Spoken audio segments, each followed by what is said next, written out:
समर्थ उद्याच्या दिवशी पहिला श्रावण सोमवार 28 तारखेला पहिला श्रावण सोमवार आलेला आहे। ह्या वर्षी 4च सोमवार आहे आणि प्रत्येक धान्य हे वेगवेगळं आहे। प्रत्येक धान्याच्या मागे अर्थ वेगवेगळा आहे।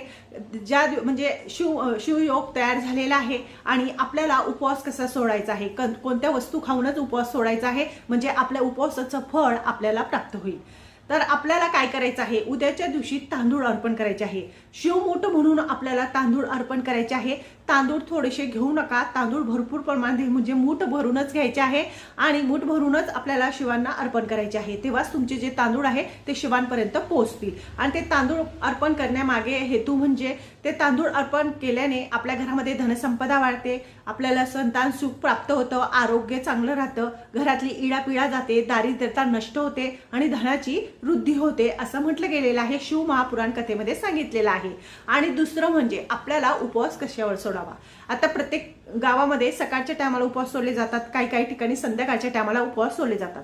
तुमच्या घरात जे पदार्थ केलेले असतील त्याच्या अगोदर आपल्याला जो अन्नी भात आणि दही हे भगवान शिवांना अर्पण करायचं आहे आणि त्याच्यावरच उपवास सोडायचा आहे। तरच तुमचे जे म्हणजे तुम्ही जे उपवास धरलेला आहे त्याचं फळ तुम्हाला प्राप्त होईल।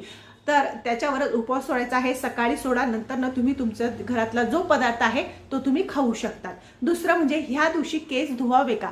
भरपूर ठिकाणी वेगवेगळी पद्धत आहे, काही ठिकाणी केस धुतात, काही ठिकाणी केस धुतले जात नाही, पण ह्या दिवशी केस धुवावे म्हणजे माणूस हा पूर्णपणे शुद्ध झालेला असतो, त्यामुळे केस धुवूनच मंदिरात जायचं आहे।